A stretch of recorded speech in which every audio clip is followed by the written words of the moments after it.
우리는 언제부터인가 불평이 일상의 언어가 된 시대에 살고 있다. 직장에서의 부당함, 뉴스 속의 혼란, 타인의 성공 소식까지 모든 것이 불만의 소재가 된다. SNS에는 분노와 비교가 넘쳐난다. 사람들은 말한다. 세상이 문제야.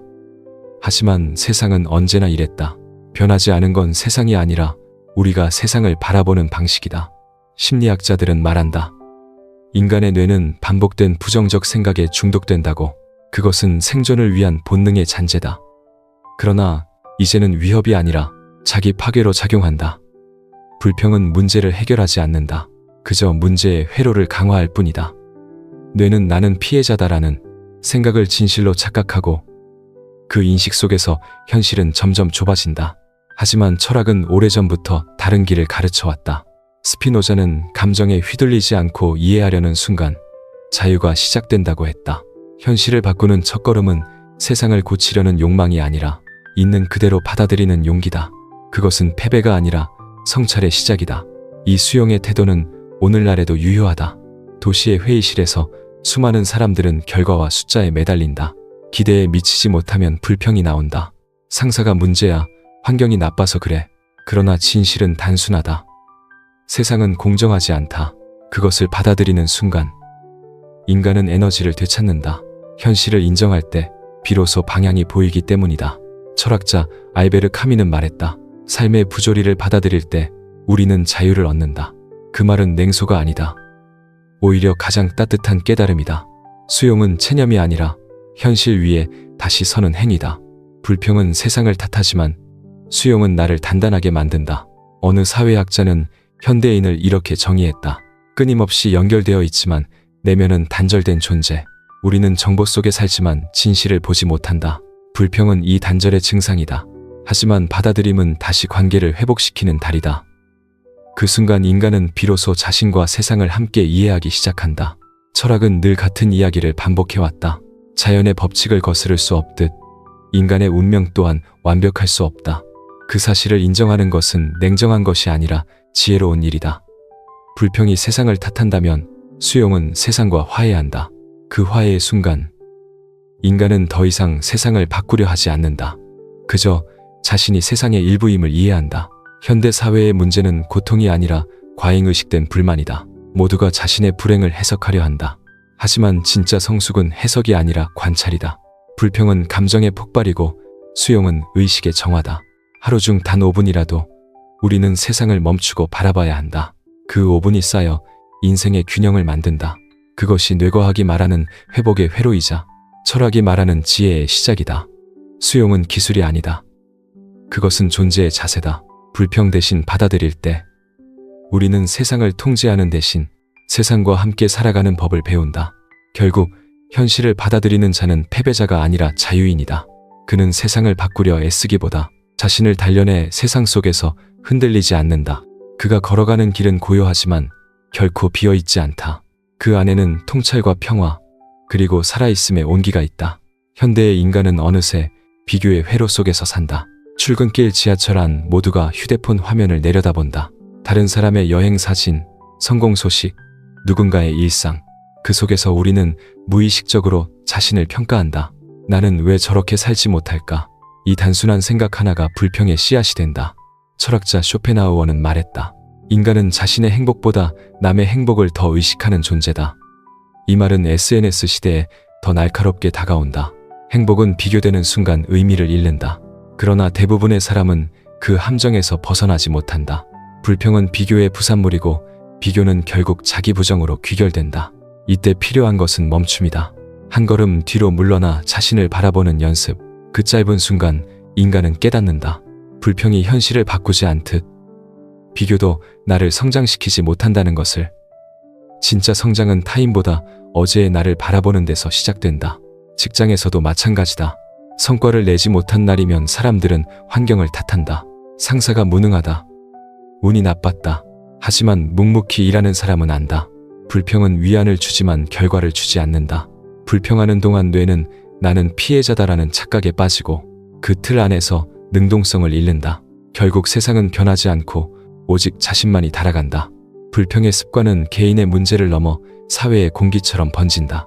정치, 경제, 교육, 모든 영역에서 책임 회피의 언어가 된다. 누구도 원인을 스스로에게서 찾지 않는다. 그러나 사회는 결국 개인의 모험이다. 한 사람의 의식이 바뀔 때 세상의 방향도 바뀐다. 그 변화의 시작은 언제나 수용이다. 현실을 받아들인다는 것은 수동적 태도가 아니다. 그것은 명료한 관찰자의 시선이다. 지금 이 상황에서 내가 할 수 있는 것은 무엇인가? 그 질문을 던지는 순간 인간은 주체로 돌아온다. 스스로의 위치를 인정할 때 마음은 비로소 평형을 찾는다. 그 평형 속에서 비전이 자라난다. 이해할 수 없는 일이 세상에는 많다. 그러나 모든 것을 통제하려는 욕망이 고통의 뿌리다. 스토아 철학자 마르쿠스 아우렐리우스는 이렇게 말했다. 네가 통제할 수 있는 것과 없는 것을 구분하라. 그 단순한 문장이 수천 년을 넘어 여전히 유효한 이유는 인간이 여전히 같은 실수를 반복하기 때문이다. 불평은 통제할 수 없는 것을 붙잡으려는 몸부림이다. 반면 수용은 통제의 환상을 내려놓는 용기다. 가정에서도 이 원리는 다르지 않다. 부모는 자녀를 완벽히 통제하려 하고 자녀는 부모의 기대를 불평으로 거부한다. 그러나 서로가 현실을 받아들이는 순간 관계는 달라진다.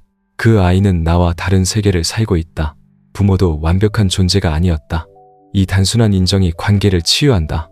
수용은 결국 사랑의 또 다른 이름이다. 불평은 감정을 소비하지만 수용은 지혜를 남긴다. 뇌는 반복된 불평 속에서 피로해지고 감정의 진폭은 점점 줄어든다.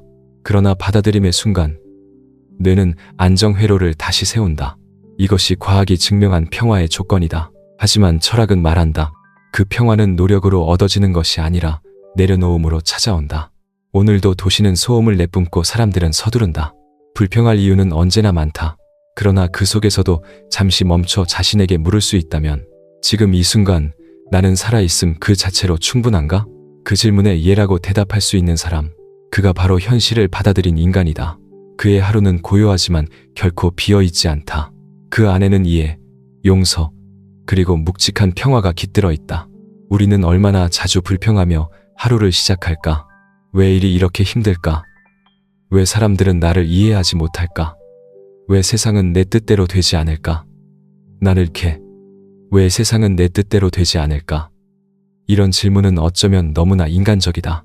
그러나 아이러니하게도 불평은 현실을 바꾸지 못하면서도 우리 마음을 더 무겁게 만든다. 불평은 일종의 심리적 저항이다.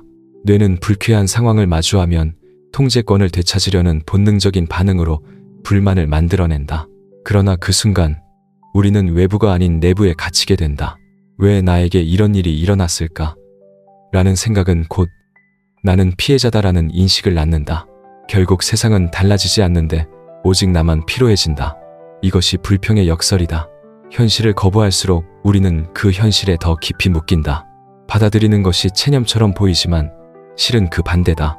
받아들임은 통제할 수 없는 것을 내려놓고 통제 가능한 것을 다시 붙잡는 용기다. 철학자들은 오래전부터 이 원리를 알고 있었다. 스토아 철학자들은 감정의 노예가 되지 말라고 했다. 세상은 우리의 뜻대로 움직이지 않지만 우리의 판단은 언제나 우리 손 안에 있다는 것이다. 그렇다면 질문을 바꿔보자. 왜 이런 일이? 가 아니라 지금 내가 할 수 있는 건 무엇일까? 이 단순한 전환이 삶을 가볍게 만든다. 현대 뇌과학도 같은 이야기를 한다. 불평을 멈추는 순간 뇌는 새로운 연결을 만든다. 해결과 수용의 회로가 켜지며 감정적 반응 대신 인지적 평정이 자리 잡는다. 이건 단순한 긍정의 주문이 아니라 우리 뇌의 생리적 회복 과정이다. 삶은 불공평하다. 그건 부정할 수 없는 진실이다.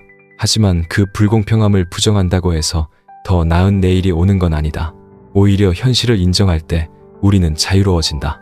받아들임은 패배가 아니라 무의미한 싸움에서 벗어나는 해방이다. 그래서 스스로에게 이렇게 물어보자. 나는 지금 세상을 바꾸려 애쓰는가? 아니면 나의 반응을 바꾸려 노력하는가? 이 질문 하나가 불평을 멈추게 한다. 그리고 그 순간 조용히 마음속에서 평화가 피어오른다. 결국 삶은 우리의 뜻대로 흐르지 않는다. 하지만 그것이 곧 불행을 의미하지는 않는다. 모든 순간이 완벽할 수는 없지만 그 불완전함 속에서도 평화를 찾을 수 있다. 불평을 멈춘다는 것은 세상을 외면하는 게 아니라 세상과 화해하는 일이다. 불평은 감정의 파도처럼 우리를 흔든다. 그러나 수용은 그 파도를 바라보는 바다의 시선이다. 파도는 여전히 치지만 그 밑에는 변하지 않는 고요가 있다. 그 고요함이 바로 현실을 받아들인 사람의 마음이다. 마르쿠스 아우렐리우스는 말했다. 삶이 내게 주는 것을 사랑하라. 그것이 바로 네 삶이다. 받아들임은 단지 인내가 아니라 삶을 다시 사랑하기 위한 첫걸음이다. 불평이 사라진 자리에 남는 것은 무력감이 아니라 깊은 명료함이다. 세상을 바꾸려는 욕망 대신 지금 이 순간을 이해하려는 지혜가 피어난다. 결국 우리가 진정으로 통제할 수 있는 것은 상황이 아니라 자신의 태도다.